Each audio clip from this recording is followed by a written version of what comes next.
Hi, I'm Joe Welinske, and I'm the program manager for what's going to be our second annual Technical Communication Conference in conjunction with the University of Washington in Tacoma, Washington, and that's coming up September 7th and 8th, and I get a chance to speak with our many presenters, and today I am speaking with Amber Swope. Hello, Amber. Hi, Joe. How are you? Everything's good. So I'm at my home office on Vashon Island in Washington. Where are you speaking to us from? I'm in Portland, Oregon. I have an office down close in Southeast for those of you who know anything about Portland. I'm right above the Beer Monger's Bottle Shop. All right. Well, the Southeast neighborhood's become a pretty cool place, so it's good to chat with you. I thought a good place to start would be for you to just talk a little bit about your background and the types of things you're involved with. Okay.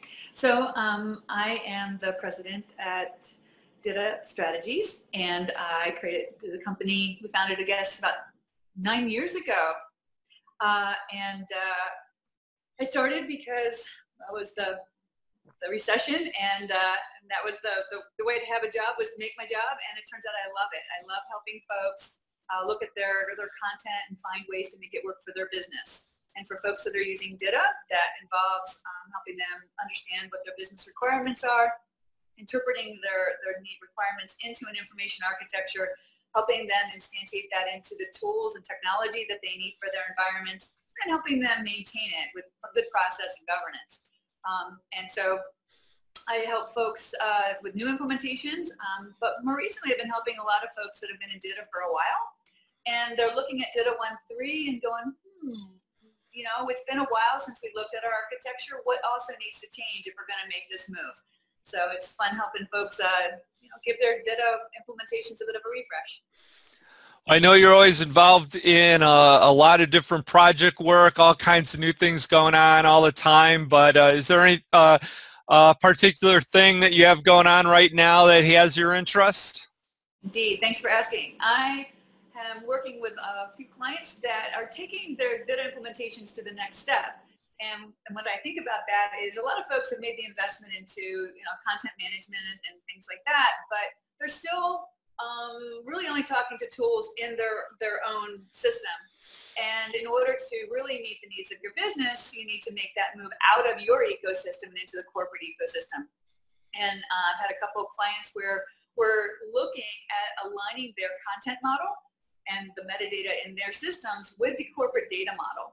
So again, there's architectural requirements, there's technology requirements, and again, process and governance, because when you play at that larger level, there's a lot more stakeholders, and you don't get to own your metadata.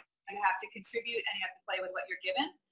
So it's really fun to help folks take it to that next step. Well, I know you do a lot of work with DITA. Obviously, that's a central part of your activities. And in my own experience, just anecdotally, it seems that most of the organizations that I'm familiar with that are involved with DITA tend to be larger organizations and ones where they've kind of gone all in, where most of their documentation deliverables are within that framework, but I don't work with it all the time. I was wondering if you could just share some of your perceptions of how DITA has evolved over the 15 or 20 years it's been around. Yeah, I'm happy to. So I would say that you hear more about the big implementations because they're the folks that come to conferences and speak and actually have the funds to bring in outside consultants a little bit more easier than, say, a smaller company. But there's a lot of smaller companies that are facing the same challenges because they're trying to compete with these big companies, and their content needs to do all the same things. It needs to be modular, it needs to be dynamic, it needs to be delivered through multi-channel publishing, so it needs to be available on mobile devices as well as potentially printable. And again, translation. So I've seen companies as small as 2 writers implement DITA because they have the same business needs that the bigger companies have. Obviously, their tool investment might be a bit smaller initially, but and they might use an out-of-the-box configuration of the content model as opposed to doing any specialization. But they can realize the same benefits, but it's a little harder when you're a small company to get the budget for that upfront investment that it requires to, in particular, get your transforms developed. Well, one of the other things that, well, being like, I'm old, so I've been doing this, been around this stuff for a long time. So I guess one of the only benefits of that might be that you sort of get a longer term perspective about the cycles of things. But I'm always like reflecting on things that I thought would have developed more than they have, or other things which maybe came out of nowhere or accelerated a lot more than I thought they would.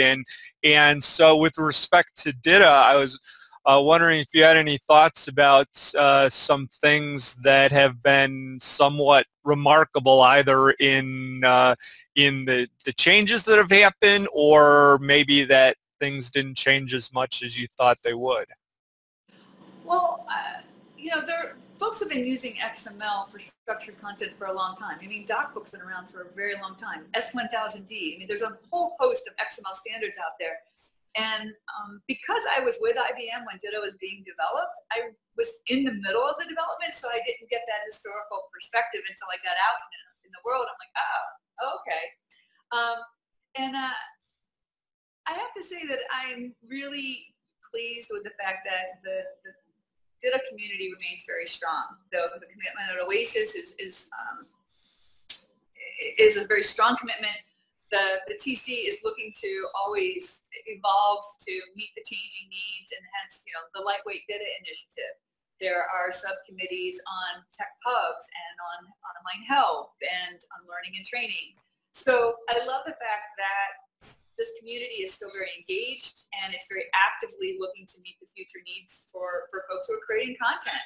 On the other hand, it is an open source community, and it's always a bit, as a bit of an impatient person, and having to wait so many years between releases is sometimes, it's a bit frustrating, but I understand the need for the way it works. That's why it's a great open standard, and you can make your own changes if you need them, and you can't wait for the TC. Well, let me ask you about the topic that you're going to present in Tacoma. The title was Commitmentphobic. Use DITA to free your content from vendor dependence. So why don't you give us a little bit of a thumbnail of what that's about, what we can expect from that session. Sure. I mean, for folks that have ever created content in, let's use what I think of as the dark alley of content creation tools, PowerPoint. You create content there. How do you get it into any other content format? Not easily. You can't even easily get it back to Word or anything else where you can reuse it anywhere.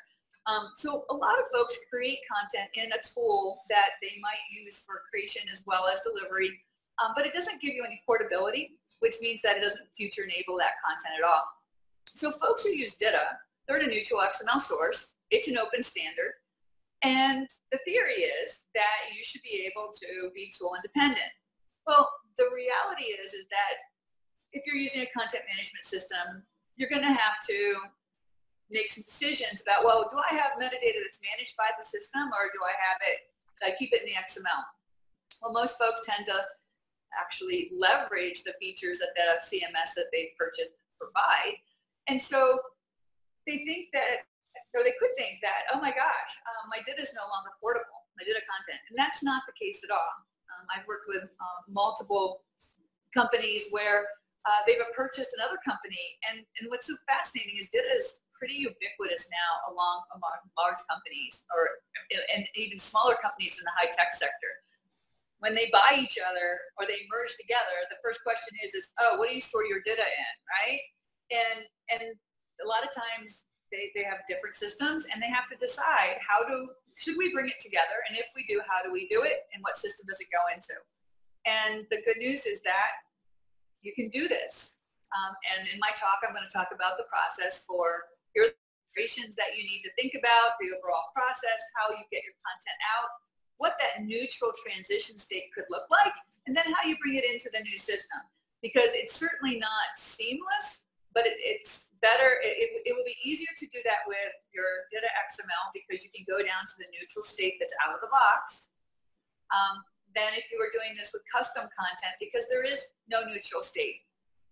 So that is what I'm going to tell you all about. All right. Well, you're certainly the expert in this area, so look forward to seeing your presentation in the conference, which is coming up quick. So I'll see you in Tacoma. Awesome. Thanks so much. All right. Thank you.